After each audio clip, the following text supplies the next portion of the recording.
Makikitang pagod na tumatakbo ang isang tao, at sa ngayon siya ay hinahabol ng halimaw na baboy damo at gustong-gustong kainin nito.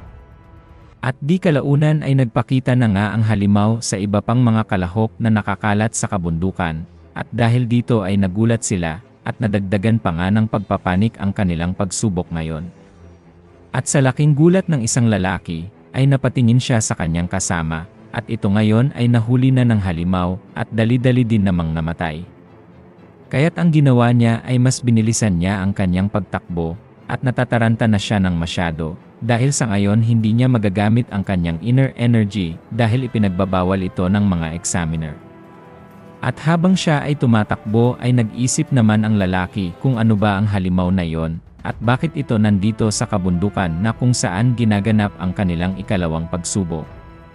At bigla din naman siyang may napansin sa kanyang unahan, at makikitang hindi ito ang halimaw kundi isang tao, at para bang naghihintay ito sa kanya.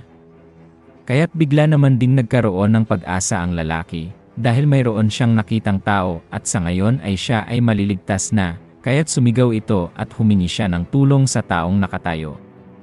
At makikitang ang taong iyon ay si Jungwon, ngunit habang papalapit ang lalaki sa kanya ay nagsisisigaw ito, at sinasabi niya na mayroong humahabol sa kanyang isang napakalaking halimaw. Ngunit napatanong naman agad si Jungwon, at sinabi niyang bakit ito nagsasalita na mayroong halimaw sa lugar na ito.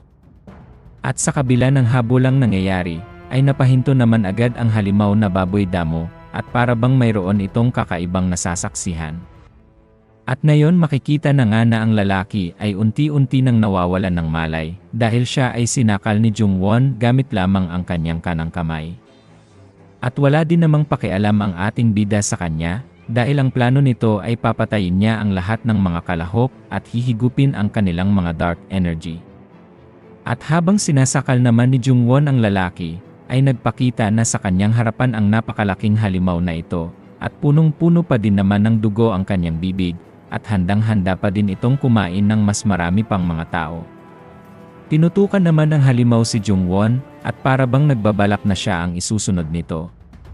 Ngunit hindi naman kinakabahan si Jungwon, at nagtatanong lang kung anong klase ng halimaw ang nasa kanyang harapan ngayon. Ibinaba naman agad ni Jungwon ang lalaking kanyang sinakal, at naghahanda sa pag-atake ng halimaw, habang unti-unti naman itong papalapit sa kanya. At bigla din namang nagsalita ang Blue Spirit at sinabi niyang parang nakita na niya ang halimaw na ito sa kanyang nakaraan, at kung hindi siya nagkakamali ay tinatawag itong hunter ng mga mahihina, at hindi naman ito maintindihan ni Jungwon, kaya't nagtataka pa siya lalo. At dagdag na paliwanag ng Blue Spirit, na ang halimaw na ito ay isang kimemoryo, at ang paborito nitong kainin ay ang ulo ng mga tao. Ngunit hindi ito madalas na nakatira sa kabundukang ito kundi ito ay makikita malapit sa Northern Sea. At namamangha naman si Jungwon sa itsura ng isang kimemoryo, at habang iniisip niya ito ay sinimulan na nga ng halimaw ang atakihin siya. Ngunit kahit pa mabilis ang galaw ng halimaw, ay hindi pa rin ito inabutan si Jungwon sa kanyang unang atake, at ginamitan lang ito ng skill ni Jungwon na pampabilis sa kanyang katawan. At habang nasa ere siya ay sinimulan nitong bigkasin ang kanyang ritual, at sa ngayon ay gagamitin na niya ang bagong-bago pa lang niyang natutunan na teknik galing kay Shaman Cho. At ito ay ang interlocking technique, na kung saan pag ginamit ito sa isang kalaban at maaari niya itong maikulong sa isang selda gamit ng energy, at ito na nga ang ginawa ni Jungwon ngayon sa halimaw na ito. At sa kanyang panghuling move, ay ginamitan niya ito ng shrink, at tinodo pa niya ang pag-iipit sa halimaw sa loob ng seldang ginawa niya gamit ang energy. Kaya't sa ginawa niyang ito ay nasaktan ang halimaw, ngunit nagpupumiglas lang ito sa loob. At habang nasasaksihan ni Jungwon, ang ginagawa ng halimaw ay mas lalo pa niyang iniipit ito ng paulit-ulit. At nilakasan pa nga ni Jungwon ang paghawak niya sa halimaw na ito sa loob, sa pamamagitan ng pagsarado ng kanyang kamay. At mas lalo din namang lumakas ang sigaw ng halimaw, na abot langit ang sakit na nararamdaman ngayon, ngunit sa di inaasahang pangyayari, ay nakalabas ang kuko nito na nagdahilan ng pag-crack ng isang parte ng interlocking technique niya. Kaya't nagulat na lang si Jungwon, dahil sa lahat ng kanyang mga ginawa, ay mukhang makakalabas pa nga ito. At sa buong lakas na ginamit ng napakalaking halimaw, ay nasira na nga nito ang seldang ginawa ni Jungwon, at nagsitalsikan na nga ang mga energy nito, at kasama dito ang pagtilapon ni Jungwon dahil sa lakas ng impact ng energy na pinalabas ng halimaw. Ngunit hindi naman ito mapapatumba si Jungwon, at napaislide lang siya habang masama ang tingin sa halimaw. At sa pagkawala ng kanyang interlocking technique, ay mas lalo pang nagalit ang halimaw kay Jungwon, ngunit hindi din naman susuko ang ating bida hanggat hindi niya mapatumba ang napakalaking baboy damo na ito. At sa kasalukuyan ay unti-unti nang lumalabas ang totoong kapangyarihan ng halimaw, at ang aura nito ay lumalabas na sa kanyang mga balahibo. At sa labis na pagkauhaw nito na pumatay ng tao, ay nanggigigil ito masyado kay Jungwon.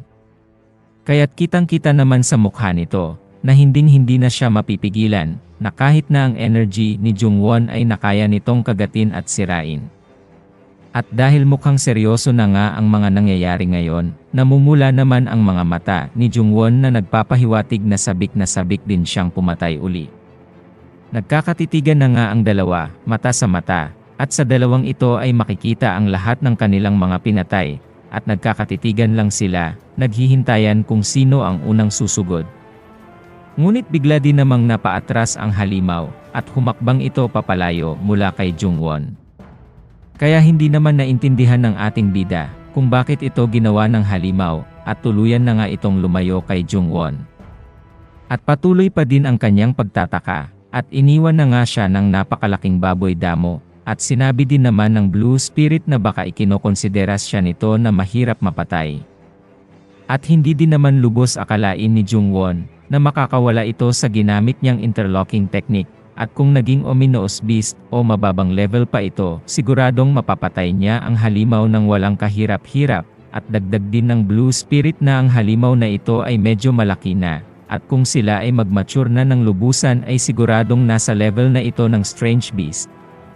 At dahil sa mga nangyari ngayon ay medyo nahihirapan naman si Jungwon. Kaya't napatanong ang Blue Spirit kung dahil ba ito sa pagkasira ng halimaw sa kanyang teknik na ginamit. At dagdag pa niya na huwag itong mag-aalala, dahil kasama naman niya ito, ngunit ang sabi ni Jungwon ay hindi ito ang kanyang pinag-aalala. Ang kanyang magiging problema lang, ay para bang mauunahan siya ng halimaw na nakawin ang kanyang mga magiging mga biktima.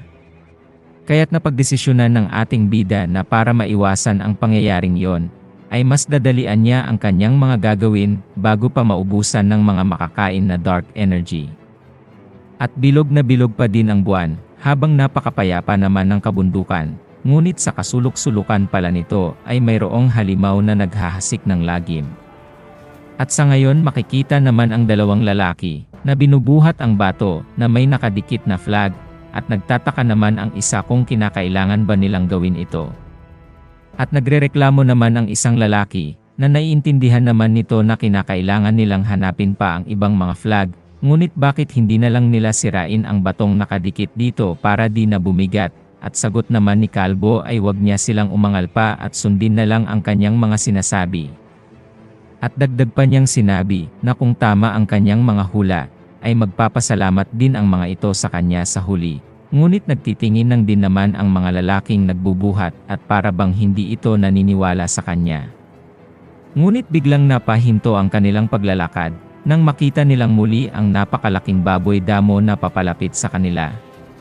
At dahil dito ay kinabahan din naman ang mga kasama ni Kalbo, ngunit sa pangunguna niya ay sinabi nito, na huwag lang silang gagalaw, para maligtas ang kanilang mga buhay. Ngunit napansin din naman agad sila ng halimaw, at wala lang itong imik na tinitignan sila, at dahil dito ay mayroong napansin ang halimaw sa isang grupo ng mga taong ito.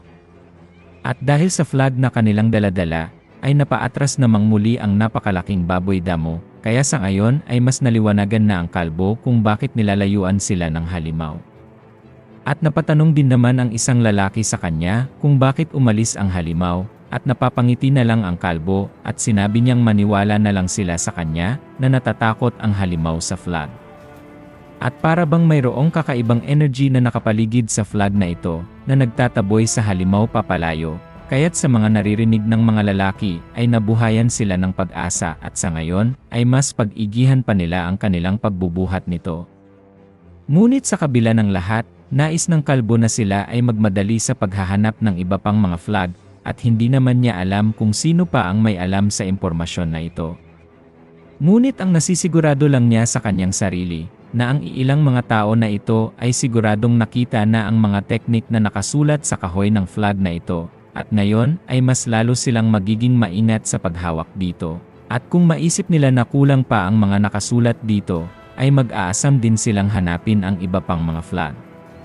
Kaya't habang papaakyat ang mga ito, ay mas lalo pa niyang pinagmamadali, at wala din namang reklamo ang iba pang mga lalaki.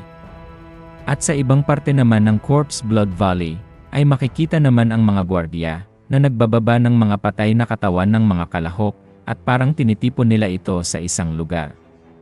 At sa ngayon nagtatanong ang isang gwardiya, kung iyon lang ba ang mga bangkay na kanilang nakolekta, para paalisin na ang kalesa na magdadala sa mga ito.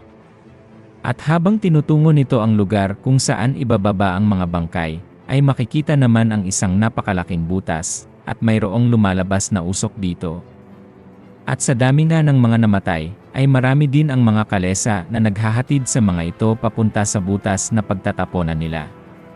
At pinipili din naman ang mga bangkay kung sino ang lalagyan ng mga charm. At sinabi ng matandang ermitanyo na dapat ay itapon ng mga gwardiya ang mga bangkay na nilagyan niya ng mga charm sa katawan, at dapat siguraduhin lang nila na huwag silang titingin sa baba ng bangin habang nagtatapon ng mga bangkay. Kaya't walang ano-ano ay itinapon na nga ng mga gwardiya pa isa-isa ang mga bangkay, at para bang ang mga ito ay mga laruan lamang na inihahagis sa bangin. At nagtataka din naman ang isang gwardiya kung bakit nila ginagawa ito, at pwede naman nilang sunugin ang mga bangkay, at sinagot din naman agad siya ng kanyang kasama, na huwag na itong umangal pa, at gawin na lang nito ang kanyang sinasabi. At habang patuloy silang nagtatapon, ay biglang napasabi naman ang isang gwardiya, na ganito palagi ang kanilang ginagawa at wala din siyang alam kung bakit. Ang sigurado lang siya ay lahat ng agos ng mga patay na katawan ay dito pumupunta. At mas lalo din namang naguluhan ang kausap niya, at ang sinagot lang niya ay baka mapapalta ba nito ang lupa. At pinapatigil din naman niya ang pagtatanong nito, dahil pag nalaman ito ng mga nakakataas ay siguradong mananagot sila, at naiintindihan din naman ito ng isa, kaya't pinagpatuloy na lang nila ang kanilang ginagawa. Ngunit hindi pa din naman nakukontento ang isang gwardiya, at punong-puno ng katanungan ang kanyang isip, at sinasabi pa niya, na kung dito itinatapon ang lahat ng mga bangkay sa bawat pagsubok na ginaganap, at mayroon na ngang mahigit 100 na kanilang nakolekta. Papaano pa kaya ang mga naitapon na sa ibaba ng bangin, at dito ngayon makikita ang napakaitim na usok na umaalingasaw dito, at ito ang mga dark energy ng mga bangkay sa ibaba na kumpara kay Jungwon, ay isa itong napakasarap na pagkain. At sa labis na pag-isip ng gwardiya ay bigla siyang napatingin sa bangin, at hinawakan din naman ang kanyang balikat kaya't bigla siyang natauhan. At makikitang ito ang matandang ermitanyo, at kung hindi niya ito ginawa ay siguradong mapapasama ang gwardiya sa mga bangkay sa ibaba. Kaya't nagugulat na lamang ito kung bakit siya napunta dito, at nagagalit din naman ang matandang ermitanyo sa kanya, at sinabi niyang, pinaalalahanan pa niya ito na huwag tumingin sa baba. At sa ngayon ay inulit pa niya ang kanyang paalala, na huwag silang titingin sa baba kahit na anong mangyari. At kung hindi nila ito susundin, ay mapoposes sila at hindi makokontrol ang kanilang katawan, at magiging pataba din sila ng lupa sa ibaba ng bangin, at magiging dark energy.